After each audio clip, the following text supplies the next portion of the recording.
আলাইকুম। আপনারা সবাই ভালো আছেন? আজকে আমরা কবিতা আবৃত্তি এবং সঙ্গীত প্রতিযোগিতার আয়োজন করছি।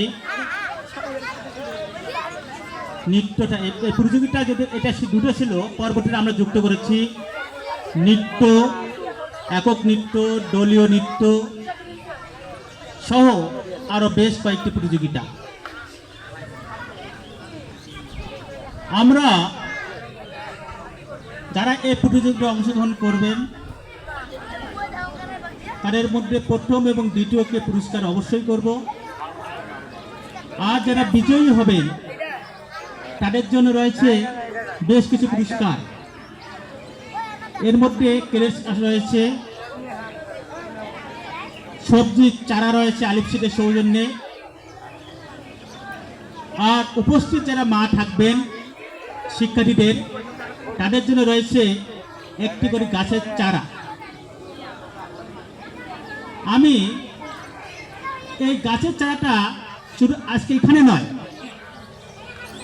2005 সাল থেকে যখন নয়া দিগন্ত পত্রিকা কাজ শুরু করি সেই সময় থেকে বিভিন্ন শিক্ষা প্রতিষ্ঠানে আমি প্রায় সময় প্রতি সপ্তাহে একদিন বা দুদিন করে শিক্ষার্থীদের মাঝে গাছের চারা উপহার দিয়েছিলাম।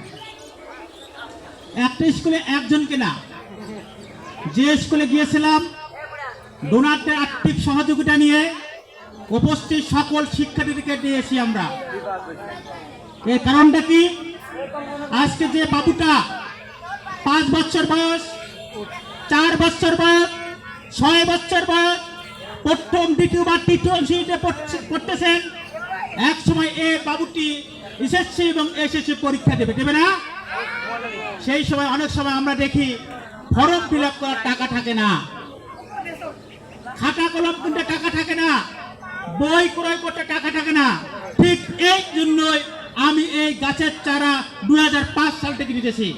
কারণ এসএসসির সময় যখন পরীক্ষা দেবে একটি গাছ বিক্রি করে ওদের কিনতে পারবে না সবাই? আমি 2005 সালের একজনকে ডেকেছিলাম, একটা গাছ দিছিলাম 20 টাকা দিয়ে। সেই গাছটি আজ 30,000 টাকা বলতেছে, এখনো গাছটি তারা বিক্রি করে নাই। আর আমরা কবিতা আবৃত্তি প্রতিযোগিতার কেন আয়োজন করেছি, নতুন সংযোজন করেছি আমরা। এই কবিতার মাধ্যমে দেশি বিদেশিতে যত সহজে পরিচয় লাভ করা যায়, অন্য কোন প্রতিযোগিতায় অংশগ্রহণ করে এতভাবে সহজে পরিচয় লাভ করা যায় না। আর যারা এই কবিতা প্রতিযোগিতায় অংশগ্রহণ করে তারা নিজে থেকে শুদ্ধ উচ্চারণটা শেখেন।